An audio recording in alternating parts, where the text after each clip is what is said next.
Des prières, des louanges, les églises et autres paroisses étaient remplies pour célébrer Pâques. Il s'agit de la résurrection de Jésus-Christ. La veillée pascale à la cathédrale a été marquée par le baptême de 8 catéchumènes. Dans cette édition, nos différents reporters nous feront vivre les temps forts de cette célébration à Bamako et à l'intérieur du pays. Le cri de cœur des artisans de Tombouctou, ils sont victimes de la contrefaçon en plus de la crise sécuritaire qui a affecté le secteur de l'artisanat et du tourisme. Beaucoup se sont reconvertis à la faveur de l'année de la culture. Ils fondent espoir quant à la relance de cette activité qui contribue à environ 50% de l'économie locale. Nous ferons une immersion à la maison des artisans avec Najim Babassi. Des concessions à usage d'habitation transformées en parcs animaliers. La pratique est fréquente en milieu urbain. L'élevage des animaux sauvages nuit à la santé car les infections sont transmissibles entre l'homme et l'animal, vice-versa. Ce soir, la rédaction s'interroge sur le phénomène. Le cycliste belge a été couronné champion du Tour cycliste international du Mali à l'issue de la 7e ultime étape de la compétition entre Koulikoro et Bamako. Il conserve le maillot jaune. Les cyclistes maliens n'ont pas démérité, nous dira Famourou Djourté en fin de journal. Voilà les titres de votre journal de 20h, mesdames et messieurs. Bonsoir, merci pour la confiance renouvelée et bienvenue dans le Mali pluriel. Nous sommes le dimanche 20 avril, jour de Pâques, la résurrection de Jésus-Christ. Le temps de la célébration de Pâques a été donné à l'école de la cathédrale par une veillée. Une cérémonie au cours de laquelle l'Eucharistie a été marquée par le baptême de 8 catéchumènes. Des prières ont été faites pour renforcer la paix et la cohésion sociale entre les différentes communautés. Le reportage de Fademba Keita.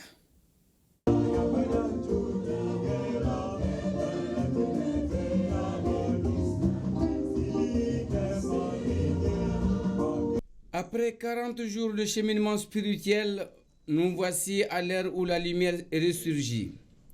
Jésus-Christ condamné à mort, crucifié et enterré le vendredi saint et revient d'entre les morts le 3e jour, tôt ce dimanche matin. Une lumière splendide envahit le monde. La vigile pascale, ou veillée pascale, est donc une veille de prière dans l'attente du Christ ressuscité. La lumière du feu symbolise la victoire de la vie sur la mort, de la lumière sur les ténèbres. C'est l'effervescence dans toute la Galilée. La résurrection de Jésus-Christ annoncée à Marie-Madeleine, Jeanne et Marie à l'aube confirme l'ancienne appellation donnée au cimetière chrétien, l'auberge de passage. C'est Pâques, la plus grande fête chrétienne de l'année. C'est la fête de la vie, de la chaleur du temps et de la chaleur humaine, de la joie et du renouveau. La liturgie de Pâques est empruntée de paix et de sérénité. Le Seigneur est ressuscité. Le soleil s'est levé. Ne cherchez plus parmi les morts celui qui est vivant. Il a brisé les verrous de la mort. Jésus avait dit à Marie, la sœur de Lazare, « Je suis la résurrection et la vie. Si quelqu'un croit en moi, même s'il meurt, vivra. » Aujourd'hui, tous mes soucis d'abord, en particulier, et tous les soucis en général des chrétiens ont été engloutis depuis hier par la mort du Christ. Et aujourd'hui, nous sommes revêtus d'un habit nouveau. Nous revêtons la gloire du Christ ressuscité d'entre les morts. Les 8 catéchumènes adultes baptisés qui acceptent ainsi d'intégrer la grande famille du Christ et tous les chrétiens du pays implorent le Seigneur pour qu'il étende au Mali et dans tout l'espace AES son salut, la cohésion sociale, la paix et la prospérité. J'étais hier une catéchumène. Aujourd'hui, je suis une baptisée. Ma mission, c'est de proclamer la parole. C'est de répandre la parole nouvelle. Il est vrai que nous vivons dans un monde de mort.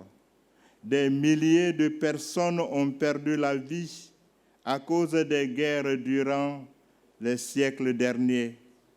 Des milliers de morts à cause du terrorisme dans notre sous-région, dans notre pays. Nous vivons dans un monde de discrimination, de violence, de terrorisme, de suicide, de drogue, d'abus d'alcool, de mauvaises habitudes alimentaires, de manque de respect pour la nature. Mais nous voulons lutter contre ces phénomènes. La communauté chrétienne catholique profite de cette célébration liturgique de la fête de Pâques pour souhaiter prompt rétablissement à Monseigneur Robert Cissé, archevêque de Bamako. Autre souhait formulé, que le Christ fasse d'eux des porteurs de vie et d'espérance. Que ces bougies et ce cierge pascal allumé, synonyme d'une vie nouvelle spirituelle, illuminent leur cœur et fassent d'eux des filles et fils ressuscités.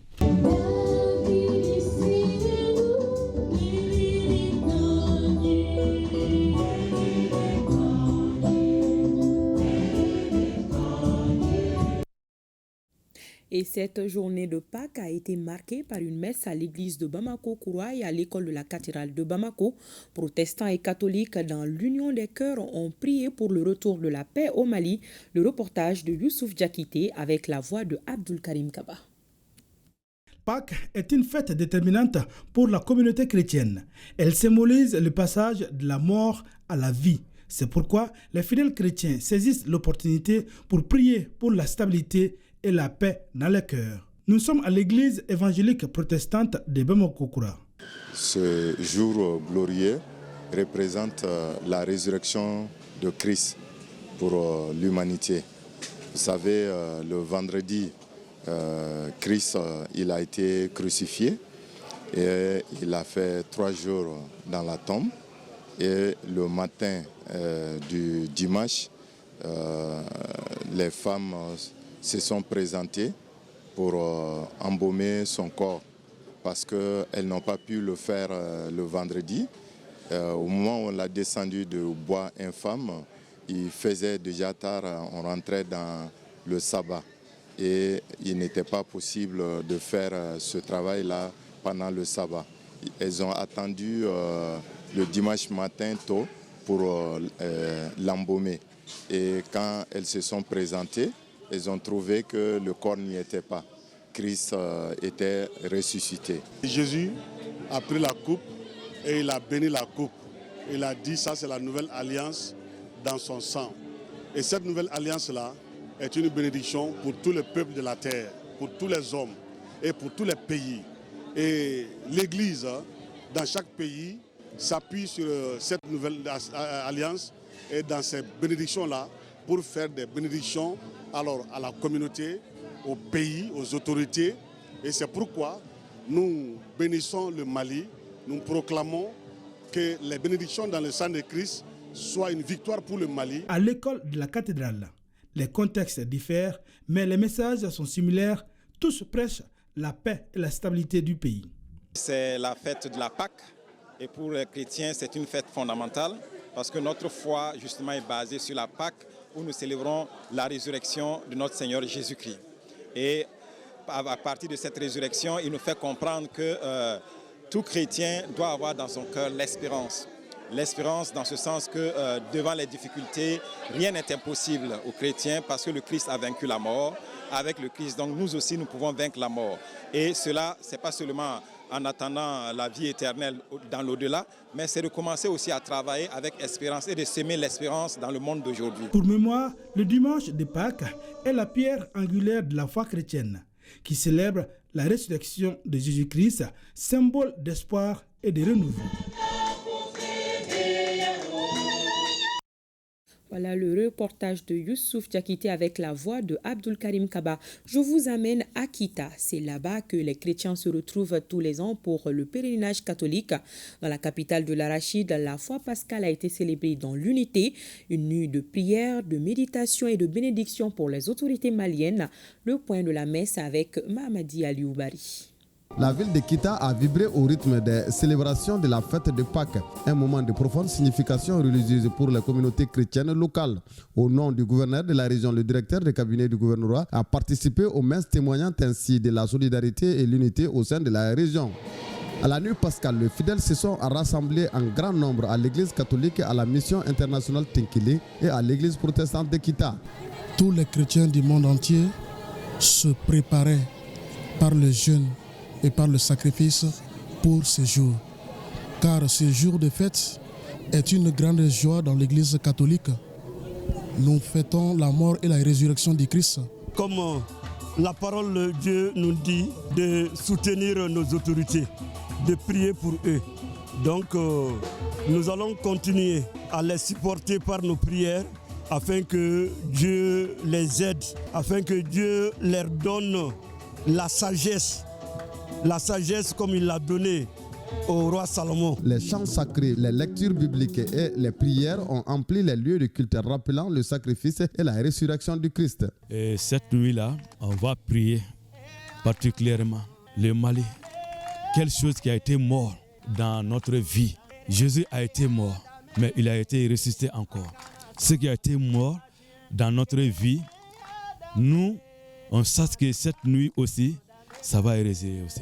Monsieur le curé, nous vous demandons humblement, en cet instant privilégié de la foi chrétienne, du renouveau spirituel, du recueillement et de communion, de prier pour le pays et ses autorités afin que la paix, la cohésion sociale et le vivre ensemble puissent être définitivement scellés dans notre chère patrie.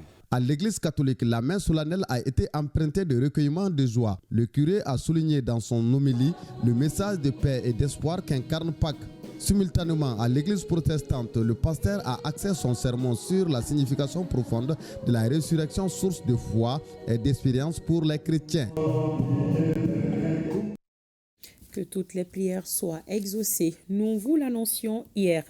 Les cérémonies d'installation de panneaux solaires dans 2 structures de santé de la capitale, le centre de santé de référence de la commune 3 et le centre national de transfusion sanguine. Ces sources d'énergie enlèvent une épine des pieds des bénéficiaires pour la continuité des services de soins. Ces œuvres sociales du président de la transition sont très appréciées par les responsables des 2 structures. Je vous invite à écouter au micro de Daouda Koni.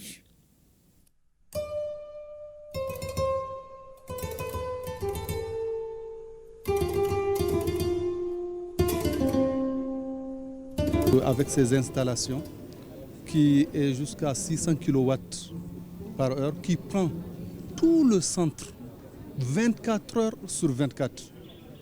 Nous allons faire tout avec mes personnels d'offrir le meilleur de nous pour la qualité des soins. La structure aujourd'hui qui est assurée d'une indépendance énergétique pérenne. Donc nous n'avons plus le choix que de travailler pour soulager la population vulnérable, diminuer le temps de consultation des patientes. Parce que pourquoi je dis ça? Quand les patientes viennent, quand le courant est coupé, parfois pour faire une échographie, il faut attendre 2 heures, 3 heures pour que le courant puisse venir. Donc il y a des gens qui viennent du matin jusqu'à 16 heures. Aujourd'hui, je pense que cette histoire-là est finie. Dès que tu viens, on te prend en charge. Aujourd'hui, les malades ont surtout besoin des composants sanguins, à savoir les concentrés de globules rouges. Des malades ont besoin de plasma frais congelé. Des malades ont besoin de concentrés plaquettaires. Et cette donation va nous permettre de renforcer et d'accélérer aussi cette production de composants sanguins.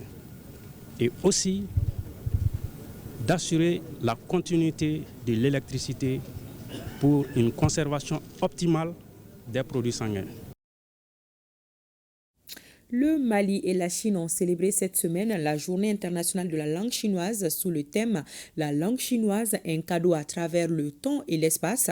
La cérémonie a eu lieu à l'Institut Confucius dans les locaux de l'Université Yambo Wologem. Le reportage de Youssouf Diakité. Instituée depuis 2010 par l'Organisation des Nations Unies, la Journée internationale de la langue chinoise est célébrée chaque année le 20 avril. Une opportunité d'ouverture et d'intégration de la communauté chinoise. Ici au Mali, l'événement est marqué par plusieurs activités en une. Prestations d'artistes, démonstrations de connaissances et autres en lien avec la civilisation chinoise. L'un des temps forts de la cérémonie a été la remise de diplômes à la 6e promotion de l'Institut Confucius qui abritait la cérémonie. Il n'y a pas de diplômés de l'Institut Confucius au chômage. Il y a de plus en plus d'entreprises qui ont des sortants de l'Institut Confucius dans leur entreprise. Voilà, pour les aider en matière de traduction, en matière d'interprétation, et même en matière de gestion des ressources humaines dans nos instituts. Une occasion pour l'ambassadeur de Chine au Mali de remercier les autorités maliennes, particulièrement les universitaires, pour le pari gagné. Le thème de cette année, la langue chinoise, un cadeau à travers le temps et l'espace. Comme vous le savez, la langue chinoise possède une histoire millénaire sans interruption. Les caractères chinois sont nés il y a plus de 3600 ans sous la dynastie Shang. Grâce à des innovations comme le papier et l'imprimerie, les caractères chinois ont transmis des philosophes, des textes littéraires et scientifiques, jetant une base solide du cercle culturel pan-chinois en Asie. Pour l'ambassadeur, le chinois devient un pont entre le passé et le futur. L'apprentissage de la langue chinoise, dit-il, vous aide à comprendre l'histoire chinoise et la voie du développement de la Chine. L'Union des ambassadeurs s'engage à former 200 jeunes dans le domaine de l'agriculture. La formation qui dure 2 ans se déroulera à Baguineda. Le ministre de l'Agriculture a donné le top départ de la première cohorte. Le but est d'assurer la sécurité alimentaire et nutritionnelle. Le reportage de Aïssata Saliou-Maïga. Insérer 200 jeunes Maliens dans l'entrepreneuriat agricole, telle est la volonté affichée de l'Union des ambassadeurs. C'est pourquoi elle entend investir 2 milliards de francs CFA dans la formation de ces jeunes Maliens en quête d'emploi. L'initiative met l'accent sur la diversité, l'inclusivité et surtout l'innovation. À l'initiative du projet Zone agricole partagée qui va former 200 jeunes Maliens de 15 à 35 ans, dont 50% de femmes, 10% de personnes en situation de handicap et 10% de migrants sur le retour. Donc ces 200 jeunes entrepreneurs agricoles vont être formés pendant 2 ans. On va leur donner une bourse, on va leur donner du matériel, on va les mettre au contact de grands entrepreneurs afin qu'ils deviennent les futurs producteurs du Mali. La voie vers la souveraineté économique, alimentaire et sécuritaire au Mali demande un engagement collectif. Nous devons investir dans l'éducation, la technologie et les infrastructures rurales ensemble.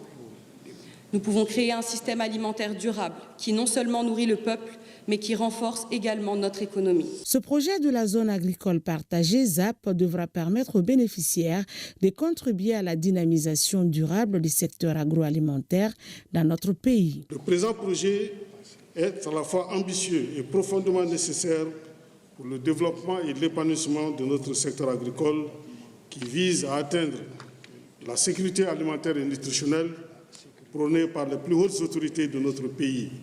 Le général d'armée Assimi Goïta, président de la transition, chef de l'État, le général de division Abdoulaye Maïga, Premier ministre, chef du gouvernement. Ce projet s'inscrit dans une vision ambitieuse, mais résolument réaliste. Faire de l'agriculture un choix d'avenir, un levier d'insertion économique, de développement territorial et de futur concret pour la jeunesse malienne. À noter que d'ici 2028, l'Union des ambassadeurs ambitionne de créer, à travers son projet Séguinso, qui veut dire le retour à la maison, 1 millier d'emplois décents directs et indirects dans la chaîne de valeur, notamment agricole. Au-delà de la formation des jeunes, l'Union des ambassadeurs lutte contre la migration irrégulière et l'enrôlement des jeunes par les groupes armés. Restons dans le domaine du monde rural. Le ministre de l'Élevage et de la Pêche était hier à Bougouni. Youba Ba a visité les infrastructures d'élevage et d'aquaculture. Le ministre Ba a échangé avec acteurs sur les dispositions prises pour l'accueil des transhumants. Ce déplacement dans la capitale du Bani Monoche s'inscrit dans le cadre du suivi de la campagne agricole 2025. Nos envoyés spéciaux à Bougouni sont Aïssata Saliou Maïga et Idrissa Traoré. Cette première étape a concerné la visite des systèmes d'hydraulique pastoral améliorés réalisés par PRAPS 2 à Zantchebougou sur la route de Niena. D'une capacité de 20 millilitres d'eau, ce système d'hydraulique permet de booster l'économie de la région de Bougouni en matière d'élevage. Le sous-secteur de l'élevage et de la pêche dans notre région occupe une place importante dans l'économie. Les principales espèces élevées sont les bovins, les ovins, les caprins, les acins, la volaille et les poissons. Le mode d'élevage est de type extensif. Toutefois, nous assistons à des cas d'élevage semi-intensif, notamment la production de lait, de volaille et de poissons. Le ministre de l'élevage et de la pêche, Youbaba, a visité les systèmes modernes d'élevage et d'aviculture au niveau de la ferme d'Afina et la ferme piscicole de Moussa Kone. J'ai pu constater avec satisfaction beaucoup d'avancées en cours ou dans les domaines de l'élevage et de la pêche dans votre région. Je citerai entre autres les systèmes améliorés d'élevage et d'aviculture au niveau de la ferme d'Afina, les systèmes améliorés de pisciculture et d'aquaculture de la ferme piscicole Moussa Kone. Ce sont des expériences à découvrir et dont il faut s'inspirer pour booster la production et la productivité dans le domaine de l'élevage et de l'aviculture, de la pisciculture et de l'aquaculture. Les promoteurs de la ferme d'Afina et celle de Moussa Kone, qui contribuent fortement au développement de la filière dans la région de Bougouni, ont mis à profit la visite du ministre pour évoquer les difficultés auxquelles ils font face. Nous sommes découragés actuellement à cause du manque d'eau. Nous avons besoin de l'accompagnement de nos autorités locales et notre ministre de tutelle pour nous permettre d'augmenter la production à hauteur de souhait. On est en train d'améliorer génétiquement pour pouvoir affronter la concurrence mondiale, pas seulement nationale. Parce que le lait qu'on importe ici, on ne sait pas comment c'est produit. Il faudra qu'on produise ici propre pour la population malienne. À noter qu'auparavant, le ministre Youbaba a rendu une visite de courtoisie aux autorités et légitimités traditionnelles de Bougouni.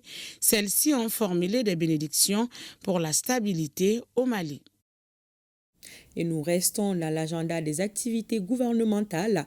La ministre de la Promotion de la Femme, de l'Enfant et de la Famille, elle, était à Ségou. Elle a échangé avec les organisations féminines sur la vision du département et recueilli leurs préoccupations. Au nom de celles-ci, l'accès à la terre et aux sources de financement. Le reportage de Kandesila. Cette rencontre de Madame le ministre de la Promotion de la Femme, de l'Enfant et de la Famille vise d'une part à prendre langue avec les femmes de la région sur leurs préoccupations majeures et d'autre part partager la vision du département avec ses groupes cibles. Une vision qui reste focalisée sur les états généraux de la promotion de la femme, de l'enfant et de la famille, prévus pour bientôt, dont l'objectif majeur est d'asseoir une véritable stratégie de promotion de ces secteurs stratégiques. Nos attentes par rapport aux états généraux, c'est l'implication effective et participative de toutes les femmes et les hommes du Mali, aussi les jeunes, pour qu'on puisse présenter enfin un plan d'action pluriannuel qui sera bâti sur les initiatives venant des Maliens même, des Maliennes et des Maliens. Les préoccupations majeures exprimées par les organisations féminines, notamment la coordination des associations et organisations féminines CAFO, l'Association professionnelle des femmes rurales APROFER et le réseau des femmes opératrices économiques et réfugiées restent liés entre autres à l'accès des femmes à la terre et à un mécanisme approprié de financement des activités génératrices de revenus. Le message que j'ai à lancer à l'endroit des femmes, c'est d'être unis, parce que c'est ensemble qu'on peut faire quelque chose de très sérieux. Et nous comptons sur les femmes du Mali à être ensemble pour le développement du Mali. Le moins qu'on puisse dire, cette rencontre a été beaucoup saluée par les autorités régionales qui fondent un espoir certain sur le département pour relever les défis majeurs qui s'opposent à la promotion de la femme, de l'enfant et de la famille.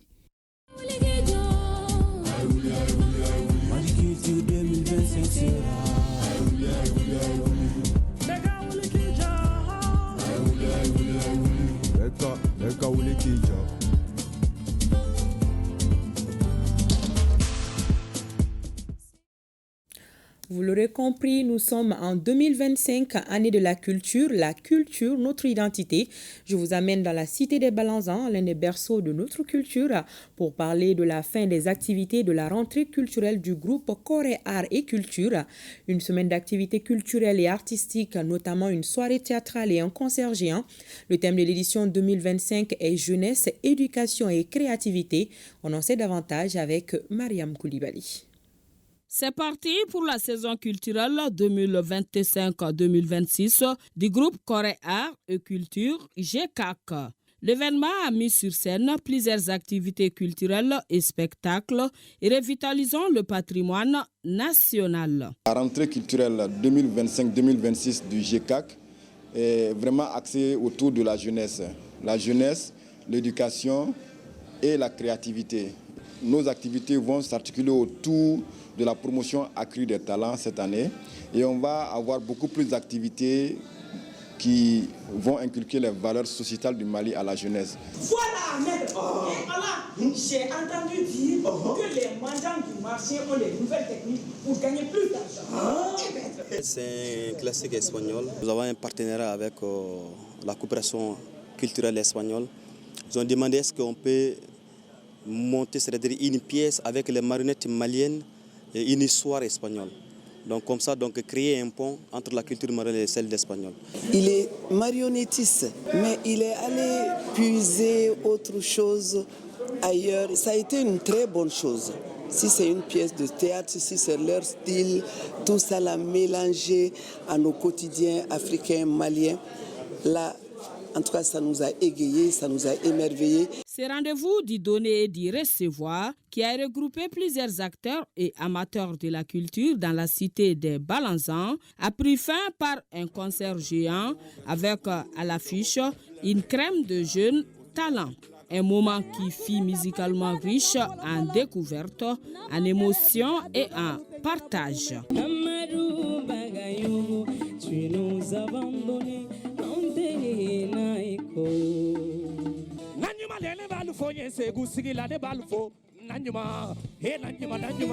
Franchement, on n'a rien à dire parce que l'organisation était au top. Les journalistes accueillent Fembe. Déjà, c'est au de Kadi culture là, bien Fembe. Ni Boyanelou. Yorola. Il dit c'est qu'on est dongo beke. Nous assistons à une musique électronique qui n'a pas d'âme. Mais ici, à travers les prestations que nous voyons, convoquées par le Centre Corée, nous voyons qu'aujourd'hui au Mali, il y a encore de la musique et de la bonne musique. L'espoir est donc permis. Cette saison va permettre également au centre de continuer avec tout ce qu'il fait en termes de promotion des expressions artistiques et culturelles à travers la programmation d'artistes dans toutes les disciplines de l'art pour permettre à chaque quinzaine, à toutes les fins du mois, d'avoir une programmation artistique dans l'enceinte du Centre culturel Corée. La saison qui s'annonce déjà inédite prendra fin en février 2026 avec la 22e édition de Ségou Art Festival sur le Niger. Ils sont maîtres cordonniers, bijoutiers, forgerons. Ils sont talentueux et ingénieux. Aujourd'hui, ils sont victimes de la contrefaçon en plus des effets de la crise sécuritaire. Il s'agit bien des artisans de la région de Tombouctou. L'activité artisanale et touristique est au point mort. Certains se sont même reconvertis car ayant perdu espoir. Aujourd'hui, grâce à l'engagement des autorités de la transition de faire de l'année 2025 celle de la culture, l'espoir renaît dans la cité des 333. Notre équipe de reportage dirigée par Najim Babassi a fait un tour à la Maison des Artisans. C'est le grand format de cette édition. L'artisanat vit tant bien que mal en région de Tombouctou. Le secteur peine à juguler les effets de la crise multidimensionnelle de 2012 qui l'a fortement impacté. Les artisans qui animent le domaine étaient tous regroupés au sein de la Maison des Artisans, sise au centre-ville. Ici, seuls les plus endurants tiennent par pure passion ou ne savent faire que cela au regard de la conjoncture socio-économique difficile. Seyni Touré est cordonnier, un métier qu'il a hérité de son père depuis belle lurette. Avant la crise, tout va bien, ça marche. Mais depuis la crise, après la crise, non, ça ne va pas du tout chez nous. Le métier de cordonnier semble être l'une des filières artisanales qui résistent encore au choc d'avec la modernisation. car ces produits sont sollicités par les visiteurs et même d'autres passent des commandes à partir de l'extérieur. Les clients qu'on nous voit même sont les gens qui viennent de site. Les gens qui viennent de site, surtout nos produits là qu'on produit là, sont nos frères Bambara là qui intéressent trop. C'est eux qui intéressent ça. S'il y a eu des délégations ici à Tombouctou, avant, quand les délégations viennent ici à Tombouctou, ils nous rendent visite ici dans la maison des artisans. Ils achètent, les compagnons achètent avec eux. Et donc maintenant, les délégations peuvent venir ici à Tombouctou sans rendre visite dans la maison des artisans. De la cordonnerie en passant par la forge, le génie créateur des artisans est en marche et les résultats sont perceptibles malgré les difficultés. Et ici, vous avez les laroues de caravane ici. Et ça, c'est les tentes de Touareg. Et la tête, ça représente les monuments des mosquées de Djingaribert. Donc chaque pièce, ça signifie quelque chose de Tombouctou. Il y avait beaucoup de trucs parce que c'était un endroit fréquenté par le tourisme. Mais aujourd'hui, avec les manquements de tourisme, on est très fatigué. Et aujourd'hui, on espère vraiment un avenir pour que les touristes reviennent à Tombouctou et au Mali pour vraiment vivre. Parce que le tourisme, c'est quelque chose dans lequel beaucoup de gens vivent. Les merveilles de la bijouterie ne laissent personne indifférent. Les femmes semblent être au cœur des choix artisanaux. La gamme leur offre des parures et bijoux et des alliances de fiançailles souvent sollicitées par des hommes. Ça, c'est un ancien bijou qu'on appelle Dola. Ça, c'est un ancien. Ça, c'est des bijoux de plus du XVIe siècle avec ces gofa. Ça, c'est en arabe. Ça, c'est Soraï. Il y a différentes choses pour les... Parce qu'on travaille avec le modèle et la tradition. C'est ça qui fait qu'on est en train de faire des bijoux pour qu'on puisse survivre quand même. Hélas, l'espoir semble envolé chez les bijoutiers de la Mystérieuse, dont les marques ont été contrefaites à la machine puis vendues à vil prix. Le modèle que vous voulez ici, c'est ça que nos ancêtres nous ont laissé. C'est envoyé par les modèles chinois qui se vendent à bas prix. Parce que nous, le modèle là, on vend ça à 150 000, on trouve ça ici dans le marché à 15 000 francs, en toute continuité. Ça nous défavorise trop. On a tapé toutes les portes avant la crise. La crise nous avait même anéantis et tués même. Le service de Titel, qui est la direction régionale de l'artisanat, est chargé du développement, l'encadrement et le suivi des artisans, ainsi que des fêtières. Si dans un avenir très proche, l'artisanat nourrissait son homme, aujourd'hui, force est de constater que les centres de formation, les ateliers de fabrication d'outils utilitaires, les associations font face au défi du dépôt de bilan, du licenciement et de disparition prématurée. Les attentes des acteurs culturels par rapport à cette année dédiée à la culture sont énormes, sachant que l'économie de la région dépendait à environ 50% de l'artisanat et du tourisme. On attend beaucoup de cette année 2025 pour au moins pouvoir promouvoir le secteur de l'artisanat qui, depuis un certain temps, reste vraiment englouti d'une façon ou d'une autre. Ils sont persuadés que cette situation n'est pas une fatalité. Elle est réversible avec l'engagement de l'État, ses partenaires et des personnes ressources qui pourront jouer un rôle déterminant, chacun en ce qui le concerne. Et oui, Najim, chacun de nous constitue un soldat pour la promotion de la culture. Nous restons dans la cité des 333 pour vous parler du talent d'un jeune artiste numérique. Alpha Aïdara a fait la création digitale son credo. Il produit un nombre important de clips, de musique et de films. À la faveur de l'année de la culture, Cheikh Oumar Sangari, Mariam Koulibaly et Tayeba Diaouyaké sont allés le dénicher. Suivons ce reportage.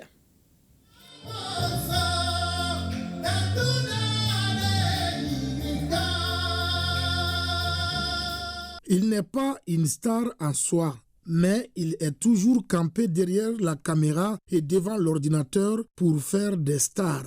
Alpha Aïdara, alias Monsieur Aïdara, est un artiste numérique qui perce constamment les mystères des nouvelles technologies de l'information et de la communication. Après ses études à Tombouctou et à Bamako, l'homme prend goût à l'audiovisuel et part se perfectionner dans des pays anglophones. À son retour en 2015, il fonde Bouctou Vision, une structure spécialisée dans la production audiovisuelle.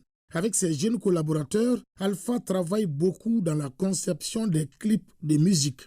Pour un clip moderne, dès que l'artiste contacte le réalisateur, nous aussi on a notre équipe qui est constitué des décorateurs, le menuisier pour le décor.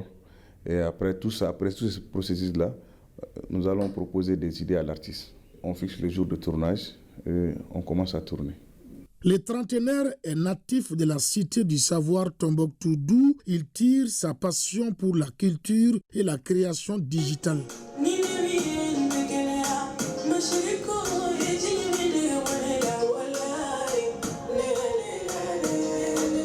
La fertilité de son inspiration est confortée par son envie de faire grand et les résultats sont parfois époustouflants. Voilà, pour ce clip, ça n'a pas été facile. Il fallait maintenir l'avion par terre au moins 2 heures de temps pour tourner. Voilà, pour avoir ce résultat. Et le clip actuellement est à peu près 8 millions et quelques de visionnages. Voilà.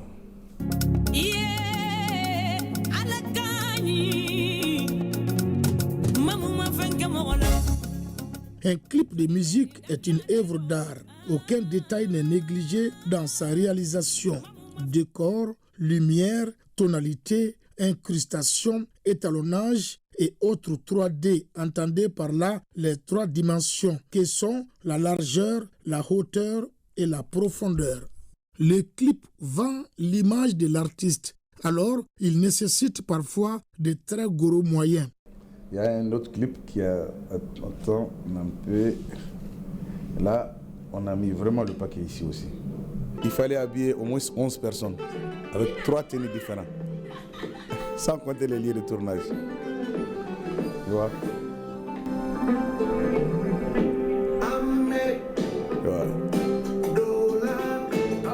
Je dirais que Nampé est l'un des artistes qui met le plus de paquets dans les clips au Mali. Hein. Ça, ce n'est même pas à discuter.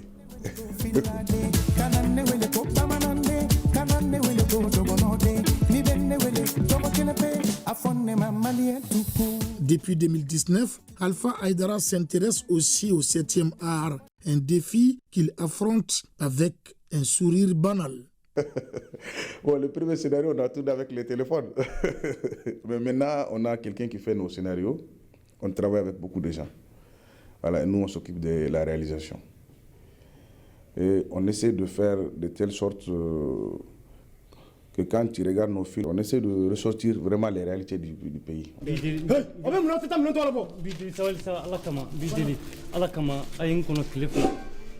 Souvent, les acteurs ne sont pas à l'air. Il y a des problèmes de financement, souvent les lieux de tournage. Puis il y a la chaleur aussi. Donc, c'est pas facile. Mais on essaie de faire avec.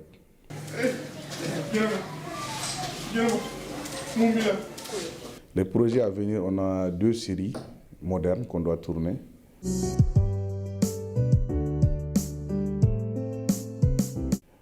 Et là, on est en train de tourner d'autres clips aussi. On travaille avec beaucoup d'artistes. Et s'il y a un artiste au Mali avec qui on n'a pas travaillé?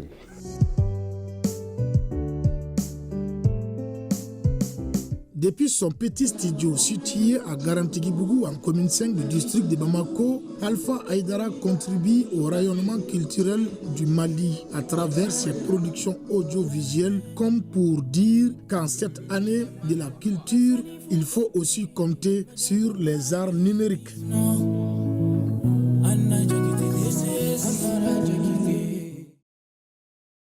Et bravo à Bouctou Vision, faiseur de star. Nous arrivons à la page AES de cette édition et c'est juste après ça.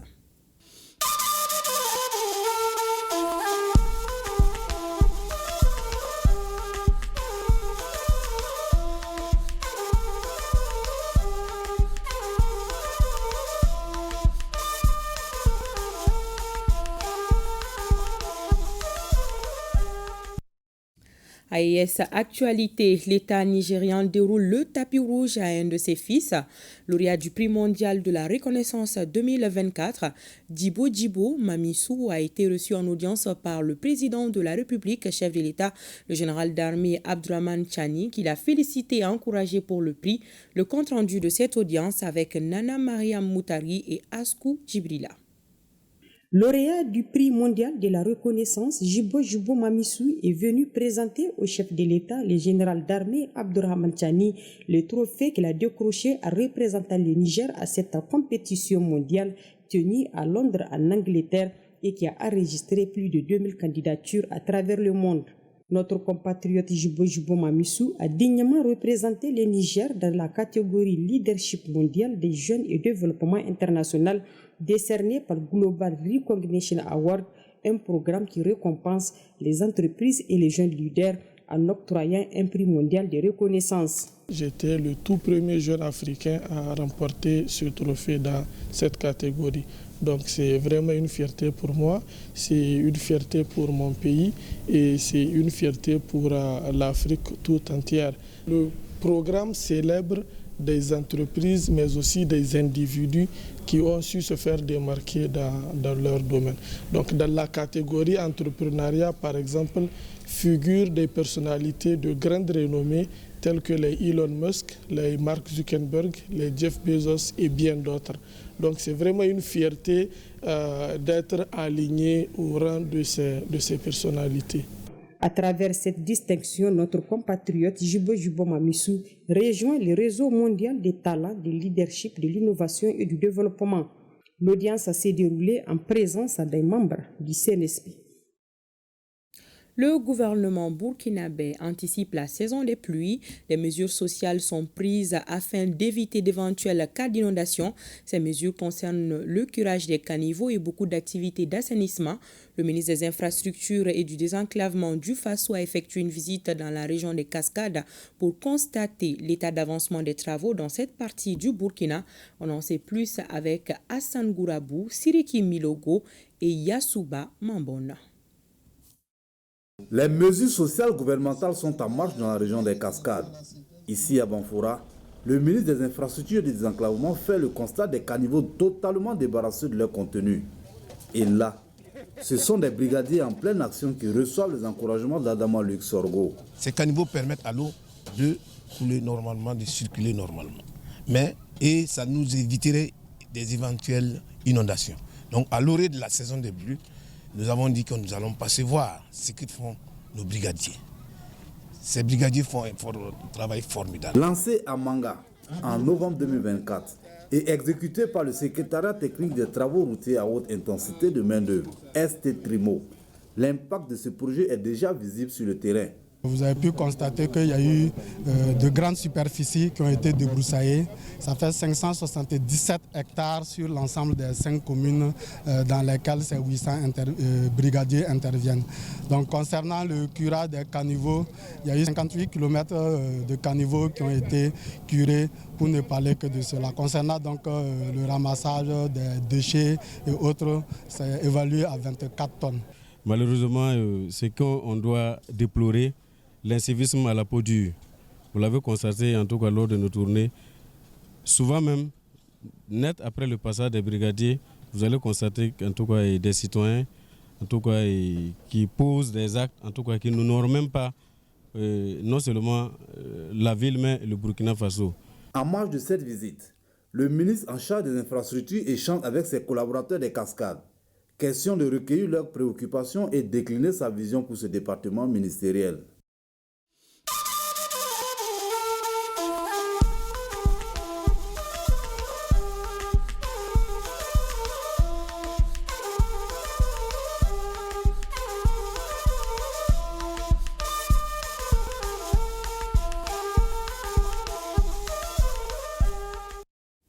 Et ce communiqué, le ministre du Travail, de la Fonction publique et du Dialogue social communique en application des dispositions de la loi numéro 05-040 du 22 juillet 2005 relative aux fêtes légales en République du Mali.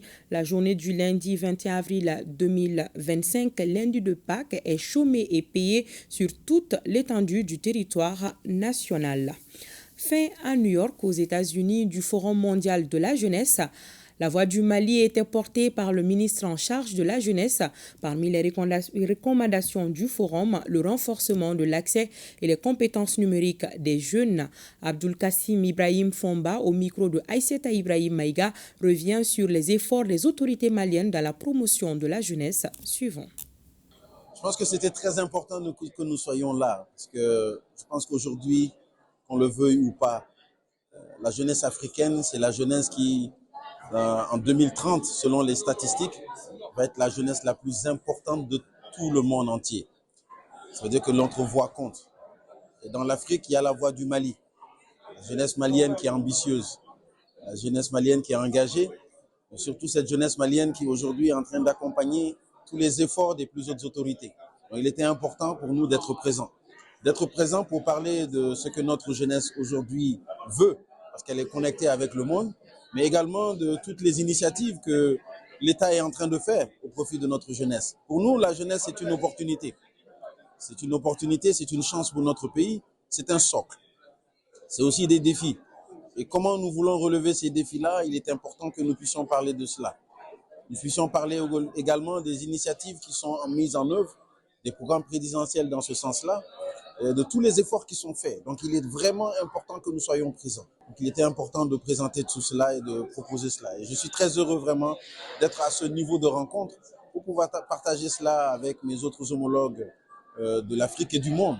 Et je pense que ça nous a énormément servi ici. Moi-même, je repars vraiment très confiant et très satisfait parce que j'ai vu dans certains États, certaines approches qu'ils sont en train de faire et qui peuvent être utiles si nous le contextualisons au niveau du Mali. Le Mali honoré à Dubaï. L'événement, c'était la 2e édition du Prix africain de leadership et de l'émergence. Plusieurs jeunes leaders maliens ont reçu des trophées pour leur engagement dans l'émergence du pays. Cette cérémonie entre dans le cadre du Forum Dubaï Expo d'Afrique 2025. Le récit de nos envoyés spéciaux, Amadou Kodjo et Aruna Diarra. À Dubaï, capitale du luxe et de l'innovation, le Mali et l'Afrique étaient à l'honneur ce jeudi lors de la cérémonie de remise du prix africain du leadership et de l'émergence. Cette année 2025 consacre la 2e édition du PALEM. Placée sous le signe de la fraternité, nous renouvelons notre souhait en droite ligne de notre objectif principal, l'émergence de l'Afrique et du Moyen-Orient. Une soirée de distinction placée sous le signe de l'excellence et du rayonnement continental et avec comme pays invité le Mali. Un dîner gala rassemblant de nombreuses personnalités du monde politique, économique et culturel venues saluer le parcours exceptionnel des leaders africains dans divers domaines. Les lauréats se sont succédés sur scène pour recevoir leur consécration, symbole d'un engagement et d'un impact reconnu en et au-delà des frontières. À chaque fois qu'on a un trophée, on doit se dire qu'il faut faire plus. Et la responsabilité est d'autant plus lourde que le trophée que j'ai ce soir est celui de l'excellence pour l'unité africaine. Je ferai toujours un peu plus pour que l'Afrique soit unie. Au nom du ministre de la Jeunesse et des Sports, chargé de l'instruction civique et de la construction citoyenne du Mali, qui a reçu ce soir le prix, le trophée d'excellence d'impact social et aussi d'engagement pour la jeunesse. Si le ministère aujourd'hui est reconnu pour son travail sur le terrain et par la population malienne. Cette distinction témoigne des efforts déployés dans le secteur de l'économie et des finances du Mali et honore non seulement l'action du ministre, mais aussi celle de tous ses collaborateurs. La soirée a également été rythmée par des prestations d'artistes venus du Mali, donnant à l'événement une dimension à la fois institutionnelle et culturelle. Le prix africain du leadership et de l'émergence PALEM 2025, une cérémonie qui, au-delà des trophées, célèbre la réussite, l'audace et l'avenir des Mali au cœur d'une Afrique qui prouve, une fois de plus, qu'il avance avec fierté et style. Le lionceau, le crocodile, la tortue, le porc-épic sont des animaux sauvages qu'on voit fréquemment dans les maisons à usage d'habitation, des concessions transformées en parcs animaliers et pourtant l'élevage de ces animaux domestiques nuit à la santé à travers des infections transmissibles entre l'homme et l'animal, vice-versa.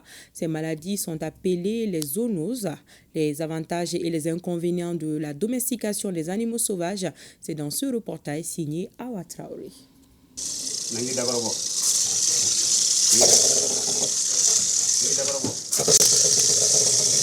Voilà comment Bakary Diarra dit Dosoba s'adresse à son porc épique à chaque fois qu'il l'approche. Résident à Sibinikoro Sibiribougou, il est le chef des chasseurs de son quartier. Pour lui, l'élevage des animaux sauvages est une passion. J'élève plusieurs animaux sauvages, tels que les porcs épiques, des tortues, un lionceau, un crocodile et des pitons, depuis une trentaine d'années. Le fait d'élever le porc épique, des tortues, c'est pour des raisons personnelles. Généralement, c'est les donzos qui élèvent le porc épique. C'est également bénéfique d'avoir des tortues à la maison. Ça stabilise le foyer et guérit des maladies. Le plus difficile, c'est de bien les nourrir et les soigner.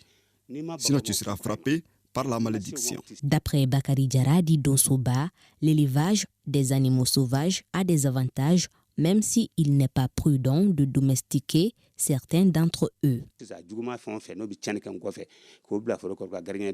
Délocaliser les animaux susceptibles de nuire en absence de la maison à la ferme.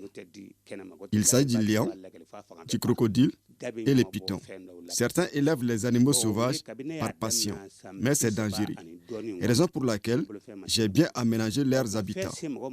Depuis que j'ai commencé leur élevage, ils n'ont jamais agressé quelqu'un. Ces animaux n'aiment pas être dérangés. Ils n'attaquent que pour se défendre. Sine Konaté dit Koro Satigi et son père Adaman Konaté dit Satigi Adaman nous ont accueillis dans leur domicile à Manyambougou, en commune 6 du district de Bamako. La Sine Konaté dit Koro Satigi est herpétoculteur de père en fils. J'élève plusieurs animaux, dont les serpents, pour les vendre.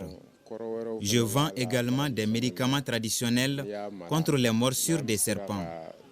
Certains me contactent s'il y a des serpents dans leur maison pour que je les capture. L'élevage des serpents est un héritage familial. Contrairement à Bakary Diarra, la Sine Konaté dit Koro Satigi élève les animaux sauvages à des fins commerciales. Nous avons plusieurs types de serpents, dont le python royal et le python sewa. Nous élevons nos serpents dans des caisses bien fermées pour éviter des incidents. Généralement, certains passionnés et marabouts viennent les acheter. Ce n'est pas prudent d'exposer tout le temps les animaux les plus dangereux pour ne pas heurter la sensibilité des gens. Domestiquer les animaux sauvages n'est pas anodin. Selon Adaman Konaté dit Satigi Adaman, il est nécessaire d'avoir certaines connaissances en la matière avant de commencer leur élevage. Il y a des serpents très venimeux et non venimeux. Nous les groupons dans des caisses en fonction de leur dangerosité. On ne doit pas se lancer dans l'élevage des animaux sauvages sans avoir certaines connaissances, comme les nourritures qu'ils consomment et leur degré de dangerosité. Par exemple, le serpent mange une fois par semaine. Il tombe rarement malade. Nous encadrons les gens sur les conditions d'élevage d'animaux sauvages afin de diminuer les risques. Quels peuvent être les risques de l'élevage des animaux sauvages sur la santé humaine? Il y a des maladies animales qui sont transmises par l'homme et vice-versa qu'on appelle des zoonoses. C'est-à-dire les animaux peuvent transmettre des maladies à l'homme et vice-versa. Par exemple, quand on prend la rage, par exemple, donc c'est une zoonose majeure. Donc, les animaux peuvent transmettre ça à l'homme par morsure ou bien par des griffes. Généralement, quand la rage est déclarée, elle est très mortelle chez l'homme. Au niveau de la Guinée, vous avez fait la découverte de Ebola. Donc, généralement, on a vu que ces maladies proviennent généralement des animaux sauvages, tels que les chauves-souris, les chiens, ainsi de suite. Que ce soit par passion ou pour le commerce, l'élevage des animaux sauvages en milieu urbain requiert un savoir et un savoir-faire pour éviter tout désagrément. Et un mot sur les conclusions des concertations sur la charte des partis politiques dans certaines de nos représentations diplomatiques, notamment en Côte d'Ivoire et en Libye. En Côte d'Ivoire, les participants se sont planchés en atelier et en plénière sur les 3 thèmes. Les différents points ont fait l'objet d'échanges souvent houleux, à l'issue desquels les Maliens établis en Côte d'Ivoire ont formulé plusieurs recommandations pour améliorer l'environnement politique malien. Et à Tripoli aussi, nos compatriotes recommandent de ramener à 3 le nombre de partis politiques, la suppression du poste du chef de file de l'opposition, l'éligibilité de l'élu transhumant à toutes les échéances électorales et sa suspension de toute activité politique. Les conclusions des concertations sur la charte des partis politiques.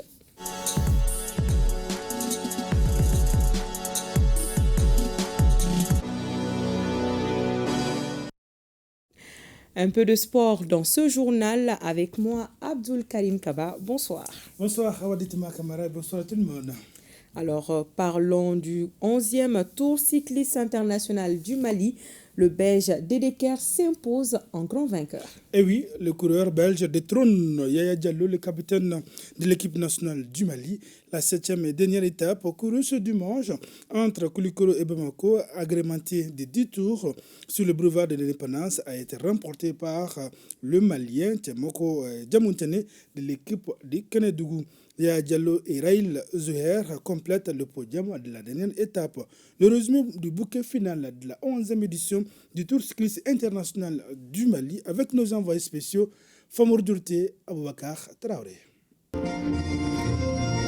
L'hymne national belge retentit sur le boulevard de l'Indépendance à Bamako au Mali en l'honneur de la victoire de la Belgique lors du 11e Tour cycliste international du Mali. Un moment de joie et de fierté qui symbolise l'esprit sportif et l'excellence nationale. C'est ainsi que le 11e Tour cycliste international du Mali s'achève. Une édition qui a démarré à Sikasso en circuit fermé pour prendre fin avec le trajet Koulikoro-Bamako en plus de 10 tours sur le boulevard de l'Indépendance pour une distance de 103 km 700. Une dernière étape remportée par Tchemoko Djamoutene de l'équipe régionale du Kénédougou.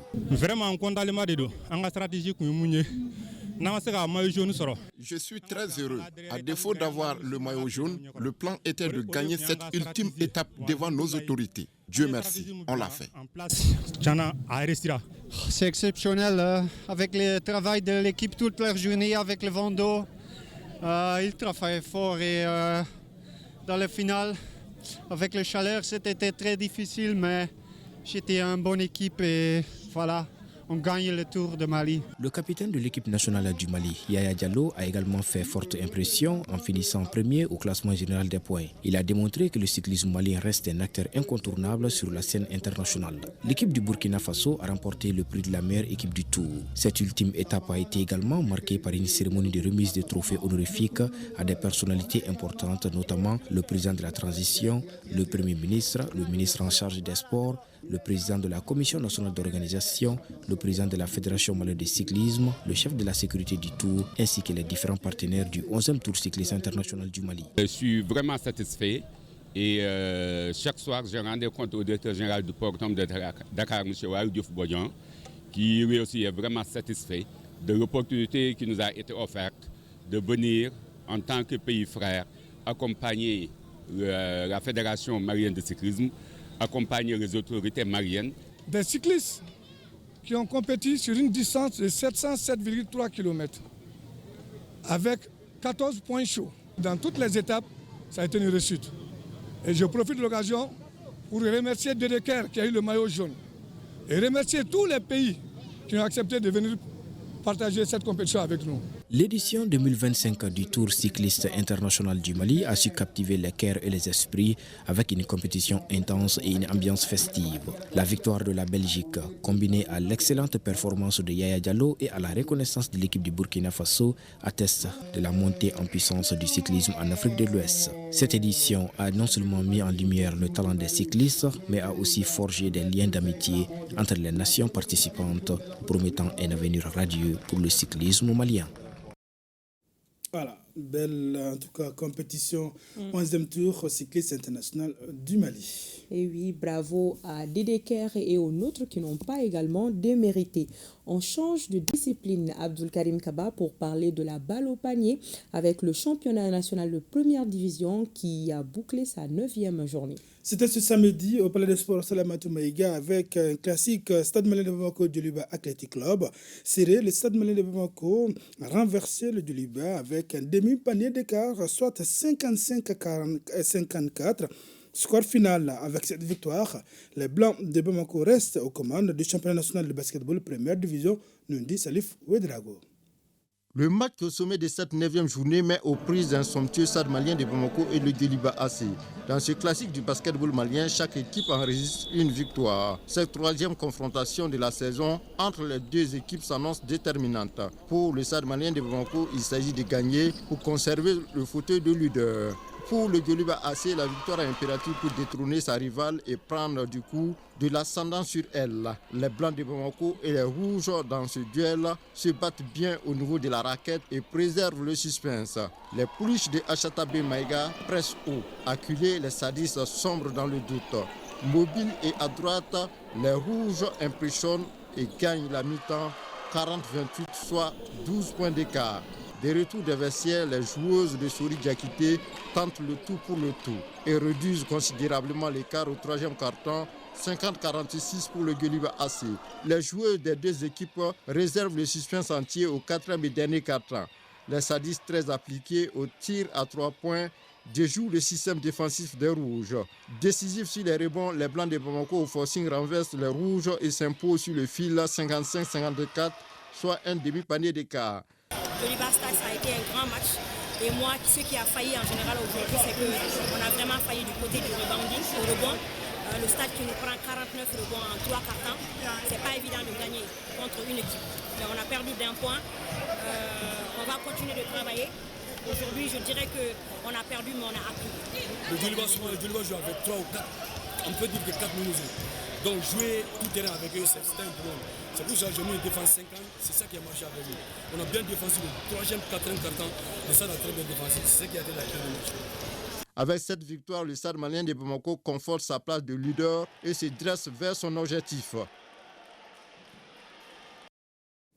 Sur le terrain toujours à 100, donc c'est parti pour la 33e édition du meeting d'athlétisme mémorial Bakary Tourié de Samson. Cette année, ils sont au nombre de 49 clubs qui sont engagés dans les différentes épreuves. Un véritable espace de rencontres et de retrouvailles qui permet de détecter de nouveaux talents. À suivre le reportage complet de notre correspondant Driss Sakone dans l'émission Score de demain, lundi, à partir de 21h30 sur ORTM 1. Merci bien Abdul Karim Kaba pour toutes ces précisions. Merci bien Awadit Makamara. À suivre dans nos programmes ce soir, après Défense citoyenne, la version Bamalankan de votre émission Questions d'actualité sur le thème Mali-Algérie, va-t-on vers une crise diplomatique et sécuritaire? Les invités nous décortiquent les relations entre le Mali et l'Algérie depuis les années 1960. Il estime que c'est une crise de trop, créant un sentiment de trahison de la part d'un pays frère. Un débat animé par Marc Koulibaly à mettre donc dans vos programmes. Et c'est la fin de cette édition. Merci de votre attention. Pensée spéciale à nos femmes à Ber Goundam, c'est dans la région de Tombouctou. Bonsoir.